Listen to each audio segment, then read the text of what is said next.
We Maltese are always very proud to hear the first 10 verses of the Acts of the Apostles, chapter 28, which give the narratives of the shipwreck of St. Paul on our shores. Luke says that the inhabitants of the islands showed towards St. Paul and his friends an unusual kindness.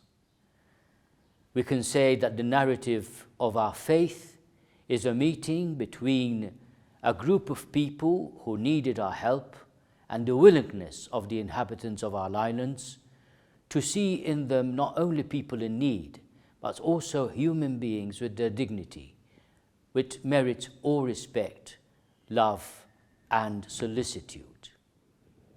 The beginning of our meeting with Jesus Christ is marked by the healing of the apostles that bring us not only the healing of the father of the Protos, Publius, but also of all the inhabitants of the islands. It is a meeting with the mercy of God.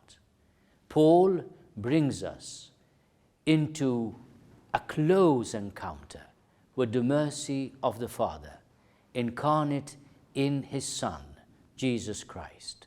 Jesus Christ, who showed us the heart of the Father, willing to embrace all of us sinners and bringing us to a place of salvation, of freedom, of spiritual and physical well-being.